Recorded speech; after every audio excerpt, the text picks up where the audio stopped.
অপূর্ব পার্থক্য এবং কার্যক্রমের ধরন বা পদ্ধতি।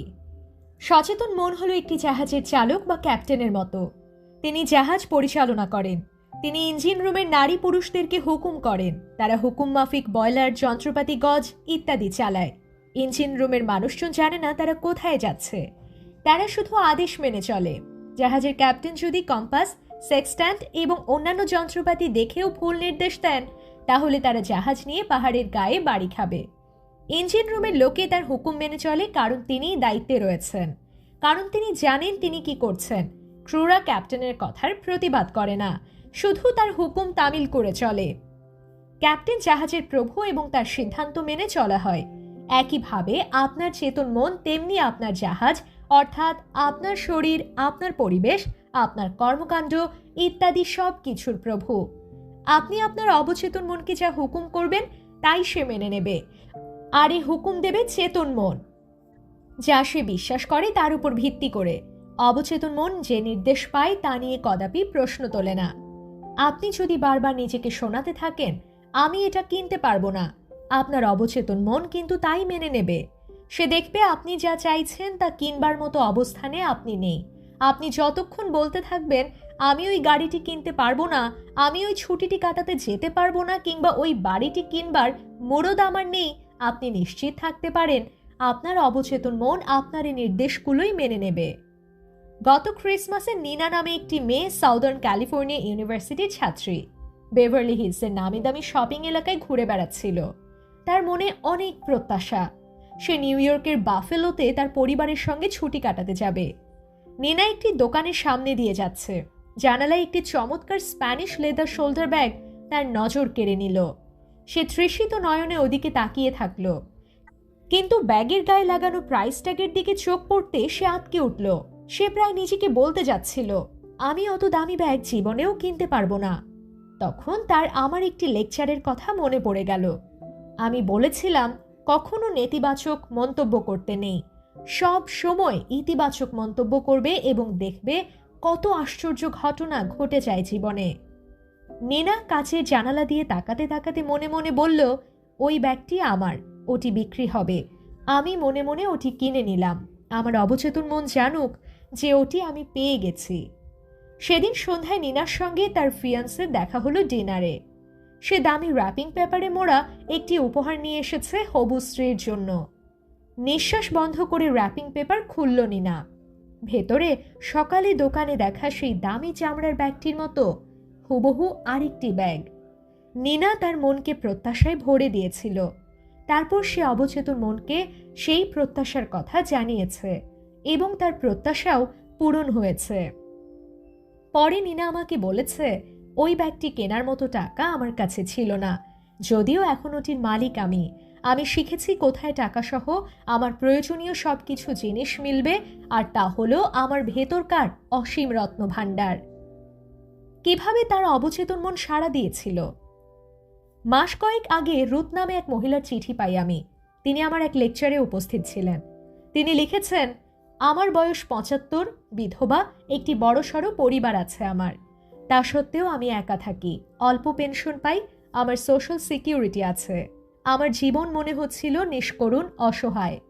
তারপর একদিন এক বক্তৃতায় আপনি অবচেতন মনের শক্তি নিয়ে কথা বলছিলেন পুনরাবৃত্তি, বিশ্বাস এবং প্রত্যাশা দিয়ে অবচেতন মনের কাছে আইডিয়া প্রেরণ করা যায়। এটা কি সত্যি হতে পারে? আমি চেষ্টা করার সিদ্ধান্ত নিই। আমার তো হারানোর কিছু ছিল না। আমি সারাদিন একই কথা পুনরাবৃত্তি করতে থাকি, বলতে থাকি, আমাকে সবাই চায়, আমাকে সবাই ভালোবাসে। এক দয়ালু, মহান এবং ধর্মপ্রাণ মানুষের সঙ্গে আমার বিয়ে হয়েছে। আমি নিরাপদে আছি, সম্পূর্ণভাবে জীবনযাপন করতে পারছি। আমি এই কথাগুলো টানা 2 সপ্তাহ দিনের মধ্যে বহুবার করে বলছিলাম। একদিন এক ওষুধের দোকানে আমার সঙ্গে এক অবসরপ্রাপ্ত কেমিস্টের পরিচয় হয়। তিনি ছিলেন দয়ালু, আন্ডারস্ট্যান্ডিং এবং খুবই ধার্মিক। আমার প্রার্থনার যথার্থ জবাব ছিলেন মানুষটি। 1 সপ্তাহের মধ্যে তিনি আমাকে বিয়ের প্রস্তাব দিয়ে বসেন। এখন আমরা ইউরোপে হানিমুনে যাচ্ছি। আমি জানি আমার অবচেতন মনের ভেতরকার বুদ্ধিমত্তাই আমাদের দুজনকেই স্বর্গীয় বন্ধনে আবদ্ধ করেছে। রুথ নিজের ভেতরকার কোষাগার বা রত্নভাণ্ডার আবিষ্কার করেছিলেন। তিনি যে মুহূর্তে একটি মনোগত মূর্ত প্রকাশ নিয়ে আসতে সফল হন, তার অবচেতন মন তার জন্য তার প্রার্থনার জবাব নিয়ে আসে। তার গভীর মন, যে মনে রয়েছে জ্ঞান ও বুদ্ধিমত্তা, তা তাকে পাইয়ে দিয়েছে মনের মতো একজন স্বামী।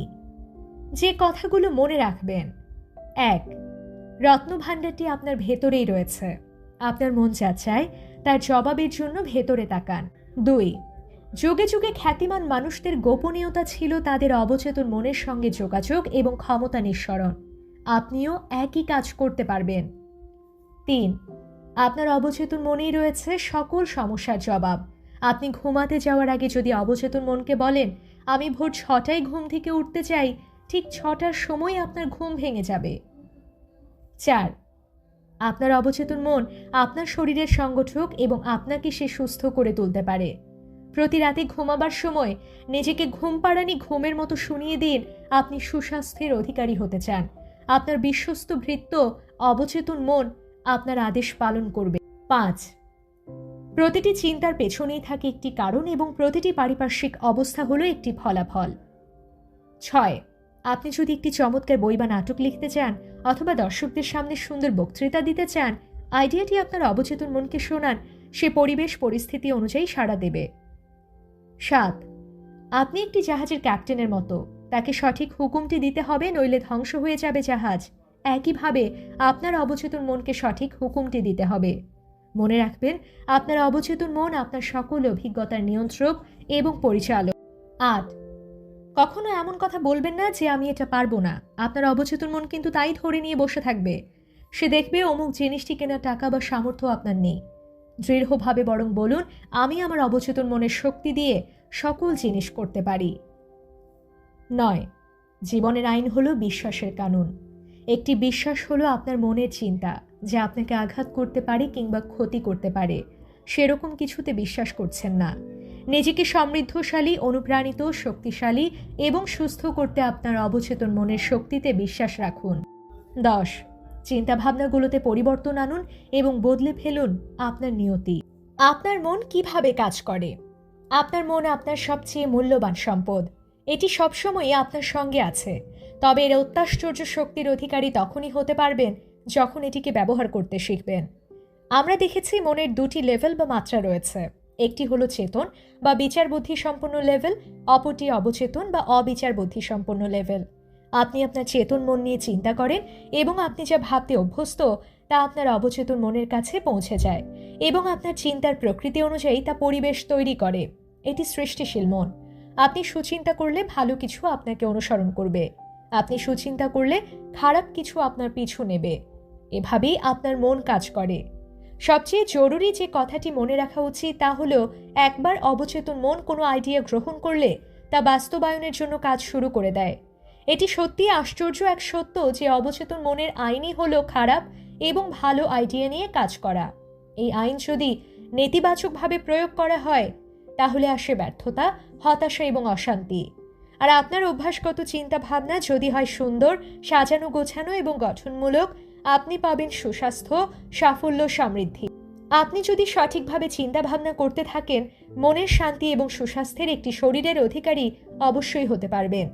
আপনি যদি মানসিকভাবে কোনো কিছু পারেন বলে দাবি করতে থাকেন, আপনার অবচেতন মন এটি মেনে নেবে এবং আপনাকে তা পাইয়েও দেবে। শুধু যা করতে হবে তা হলো আপনার অবচেতন মন আপনার আইডিয়া যেন গ্রহণ করে তার ব্যবস্থা করা। আর একবার তা ঘটলে আপনার অবচেতন মনের আইন আপনার কাঙ্ক্ষিত স্বাস্থ্য, শান্তি এবং সমৃদ্ধি নিয়ে আসবে।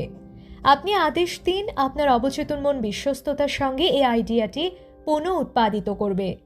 আপনার মনের কানুন হলো এই, আপনার অবচেতন মন থেকে যে প্রতিক্রিয়া বা সাড়া পাচ্ছেন তা আপনার চেতন মনের সে চিন্তার প্রকৃতি তা দ্বারা নিরূপিত হবে। মনোবিজ্ঞানী এবং সাইকিয়াট্রিস্টরা দেখিয়েছেন, আপনার অবচেতন মনে যখন চিন্তাগুলো চলে যায়, মস্তিষ্কের কোষে তার একটা ছাপ পড়ে। আপনার অবচেতন মন যত দ্রুত একটি আইডিয়া গ্রহণ করে, এটি তাৎক্ষণিকভাবেই এটিকে কাজে লাগায়। আইডিয়াটি নিয়ে কাজ করতে গিয়ে আপনার সারা জীবনের সঞ্চিত জ্ঞান কাজে লাগায় যাতে তার উদ্দেশ্য পূরণ হয়। সচেতন ও অবচেতন মনের পার্থক্য। এই কথাটি অবশ্যই মনে রাখবেন যে সচেতন এবং অবচেতন কিন্তু দুটি ভিন্ন মন নয়। তারা একটি মনের ভেতরের কর্মকাণ্ডের দুটি বলয়। আপনার সচেতন মন হলো রিজনিং মাইন্ড বা যুক্তিবৃত্তির মাধ্যমে সিদ্ধান্তে উপনীত হওয়ার মন। মনের এই অংশটি সবকিছু পছন্দ বা নির্বাচিত করে, যেমন আপনি বই পছন্দ করছেন, বাড়ি পছন্দ করছেন, আপনার জীবনসঙ্গী নির্বাচন করছেন। সচেতন মনের সাহায্যে আপনি আপনার সকল সিদ্ধান্ত নিচ্ছেন। অপরদিকে আপনি সচেতন না থাকলেও আপনার হার্ট কিন্তু স্বয়ংক্রিয়ভাবে কাজ করেই চলেছে। হজম শক্তি কাজ করছে, রক্ত চলাচল অব্যাহত থাকছে, আপনি নিঃশ্বাস নিচ্ছেন। এসব কিছুই কিন্তু অবচেতন মন করে চলেছে আপনার সচেতন নিয়ন্ত্রণের স্বাধীন প্রক্রিয়াগুলো দ্বারা। আপনার সচেতন মন যা বিশ্বাস করে বা যার ছাপ রেখে দেয়, আপনার অবচেতন মন তাই গ্রহণ করে। আপনার অবচেতন মন আপনার সচেতন মনের সঙ্গে কখনো তর্ক করতে চায় না, কোনো ব্যাখ্যাও চায় না। আপনার অবচেতন মন হলো এক ফালি মাটির মতো, যেখানে ভালো খারাপ সব রকম বীজই রোপণ করা যায়। আপনার চিন্তা ভাবনাগুলো হলো সক্রিয়, এগুলোই হলো বীজ। নেতিবাচক ধ্বংসাত্মক চিন্তা ক্রমাগত করতে থাকলে তা অবচেতন মনে নেতিবাচক প্রভাব ফেলে। মনে রাখবেন, আপনি ভালো না খারাপ, সত্যি না ভুয়া চিন্তা করলেন তা কিন্তু অবচেতন মন প্রমাণ করতে চায় না। এ শুধু আপনার চিন্তা ভাবনা কিংবা পরামর্শের প্রকৃতি অনুযায়ী সাড়া দেয়।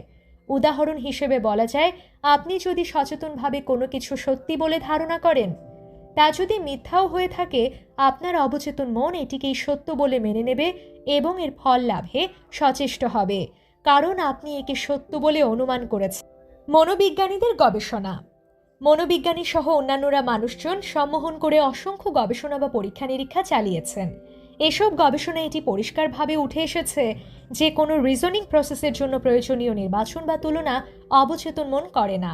আপনার অবচেতন মন যে কোনো পরামর্শ মেনে নেবে, তা ভুয়া হলেও একবার কোনো সাজেশন মেনে নিলে সে পরামর্শটির প্রকৃতি অনুযায়ী সাড়া দেবে। আপনার অবচেতন মন কতটা সাজেস্টিভ বা ইঙ্গিতপূর্ণ তা ব্যাখ্যা করতে গিয়ে বলা যায়, কোনো সম্মোহনকারী তার সাবজেক্টকে যদি বলেন সে নেপোলিয়ন বোনাপার্ট কিংবা সে কুকুর অথবা বেড়াল, সম্মোহিত মানুষটি কিন্তু নিজেকে তাই ভাবতে থাকবে। কিছু সময়ের জন্য তার ব্যক্তিত্ব বদলে যাবে। সম্মোহনকারী যা বলবে নিজেকে সে তেমনটাই মনে করবে। একজন দক্ষ হিপনোটিস্ট তার কোনো ছাত্রকে বলতে পারেন তার পিঠ চুলকাচ্ছে, কিংবা অপর একজন ছাত্রীকে বলতে পারেন ছাত্রীর নাক দিয়ে রক্ত পড়ছে, অথবা আরেকজনকে বললেন সে একটি মার্বেলের মূর্তি, অথবা আরেকজনকে বললেন সে শূন্যের তাপমাত্রার নিচে জমে যাচ্ছে। তখন যাকে যা বলা হচ্ছে তার কিন্তু ঠিক সেরকম অনুভূতি হচ্ছে। সে পারিপার্শ্বিক সবকিছু ভুলে যাচ্ছে। আর এমনটিই ঘটছে কারণ অবচেতন মন এসবই সত্যি বলে গ্রহণ করছে। অবজেক্টিভ এবং সাবজেক্টিভ মাইন্ড। আপনার সচেতন মনকে মাঝে মাঝে অবজেক্টিভ মাইন্ড বলে সম্বোধন করা হয়, কারণ এটি বাহ্যিক বস্তু নিয়ে কাজ করে। অবজেক্টিভ মাইন্ড বস্তুগত দুনিয়া সম্পর্কে সচেতন। এ আপনার পঞ্চ ইন্দ্রিয় নিয়ে কাজ করে। আপনার পরিবেশের সঙ্গে যোগাযোগ আপনার গাইড এবং পরিচালক হিসেবে কাজ করে অবজেক্টিভ মাইন্ড। আপনি আপনার পঞ্চ ইন্দ্রিয়ের মাধ্যমে জ্ঞান অর্জন করেন। দেখা, অভিজ্ঞতা এবং শিক্ষার মাধ্যমে আপনার অবজেক্টিভ মাইন্ড সব কিছু শেখে। ধরুন, গ্র্যান্ড ক্যানিয়নে প্রতি বছর যে হাজার হাজার ট্যুরিস্ট যায়, আপনি তাদেরই একজন। আপনি এই উপসংহারে আসবেন যে এটি বিশ্বের অন্যতম সেরা প্রাকৃতিক বিষয়। গ্র্যান্ড ক্যানিয়নের গভীরতা, এর পাথুরে গঠন, রঙের বৈচিত্র্য, কারিশমা ইত্যাদি দর্শন করেই কিন্তু আপনি এই উপসংহারে এসেছেন। এসবই আপনার অবজেক্টিভ মনের কাজ। আপনার অবচেতন মনকে প্রায় সাবজেক্টিভ মাইন্ড বলা হয়। আপনার সাবজেক্টিভ মাইন্ড এর পরিবেশ সম্পর্কে সচেতন, তবে শারীরিকভাবে নয়। ইনটুইশন বা অন্তর্জ্ঞান দ্বারা আপনার সাবজেক্টিভ মন সবকিছু উপলব্ধি করে। এ হলো আপনার আবেগের আসন এবং স্মৃতির স্টোর হাউস।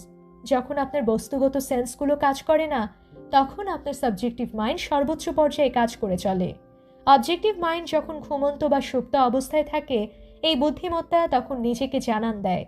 দর্শন করার প্রাকৃতিক অঙ্গ ব্যবহার না করেই সাবজেক্টিভ মাইন্ড দেখতে পায়। এটি যে কোনো জায়গায় যে কোনো কিছু দেখতে পায় এবং শুনতে পায়। আপনার সাবজেক্টিভ মাইন্ড আপনার শরীর ছেড়ে দূর দেশে চলে যেতে পারে এবং সত্যি ব্যাখ্যাটি নিয়ে আবার ফিরেও আসতে পারে। আপনি সাবজেক্টিভ মনের সাহায্যে অন্যের চিন্তা চেতনার কথাও জানতে পারবেন, খামবন্ধ লেখা পড়তে পারবেন, অথবা ডিস্ক ড্রাইভ ব্যবহার না করেই একটি কম্পিউটার ডিস্কের তথ্য আহরণ করতে পারবেন। একবার যদি আমরা অবজেক্টিভ এবং সাবজেক্টিভ মাইন্ডের মিথস্ক্রিয়া বুঝতে পারি, প্রার্থনার প্রকৃত কলা আরও ভালোভাবে বুঝে নিতে পারবো।